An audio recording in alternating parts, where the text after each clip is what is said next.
Hi everyone. So this isn't so much spiritual. This is more, I'm an active genealogist. I'm not exactly a pro. I've only really worked on my stuff. But I've been working on my tree about 15 years now. And I've done my DNA, my dad, my parents, my nan, even my son has on their DNA. My first cousins have. We all just find it really interesting. And like the stuff that you'd find and come across, like especially like gypsies do have the reputation of being rule breakers. And from what I've seen, my family certainly earned the title.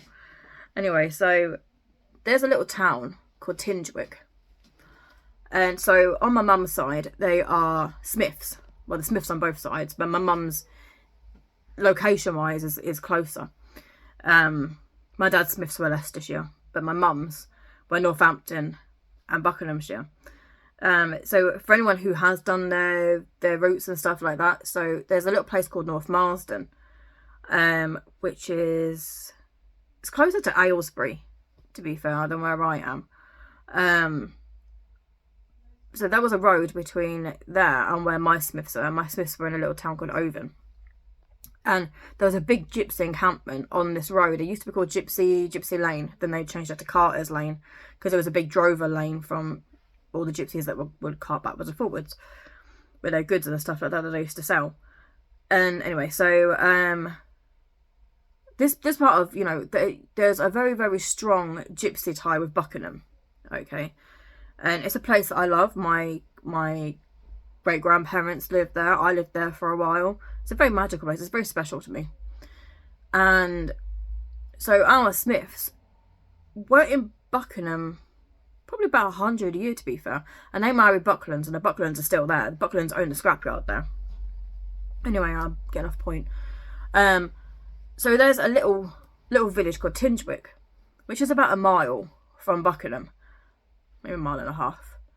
Tiny little village. And so my mum's Greys and Smiths were in Tingewick for a while. And Tingewick, again, was a route through to different counties.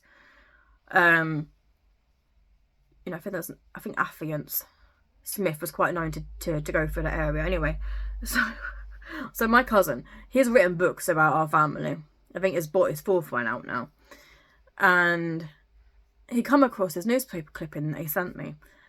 And who was it? It was Caroline Smith and Mary Buckland. Now, they were their married names because Mary was the Buckland and... No. It was the other way around. Basically, they were either sisters or they were cousins.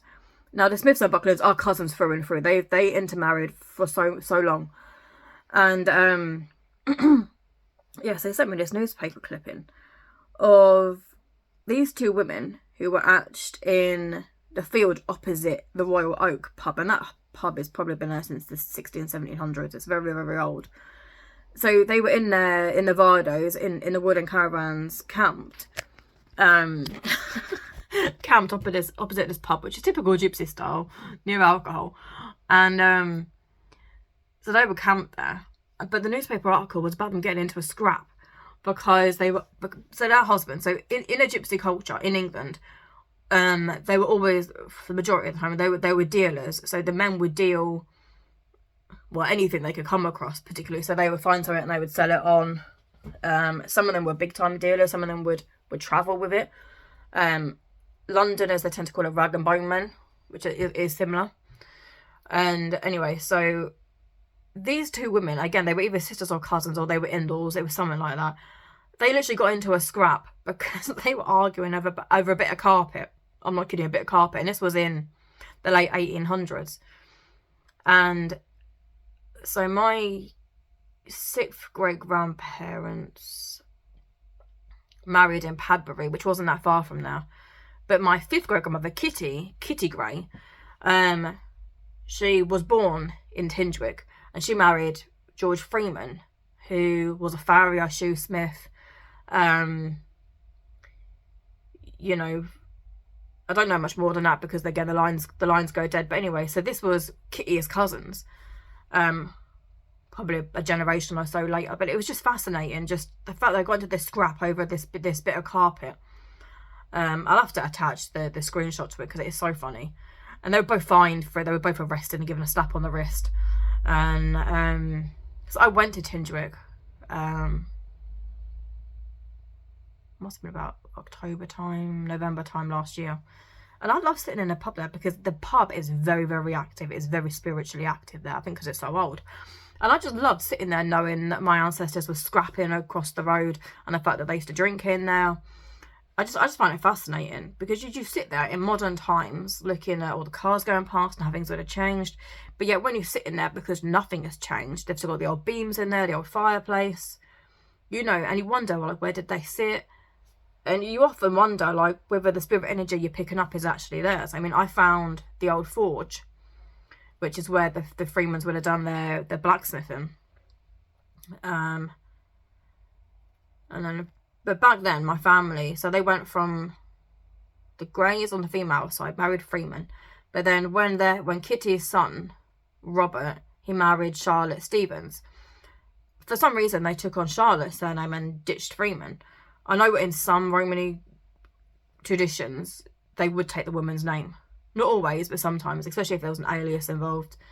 Yes, it's a place that I like going back to. I mean, there really isn't much there, but I just love sitting there and knowing that they got into this trouble opposite, and I just love the history of it. I mean, I'm like it anywhere. I love history in general. I just find it fascinating, you know.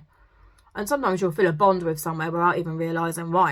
I mean, I was like it, I mentioned it in a different video, the first time I went to Buckingham.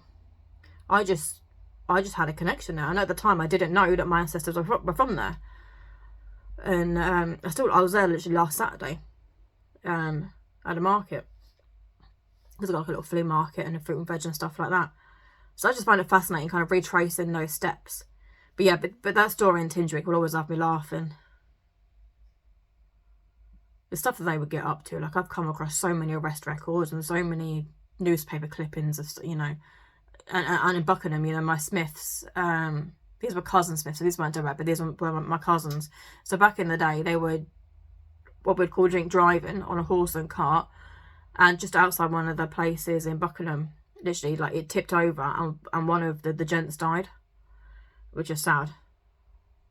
Yeah, so those Smiths were the same as the Northampton Smiths. For anyone who knows about this stuff, it will make sense. Ignore it if it don't make any sense to you.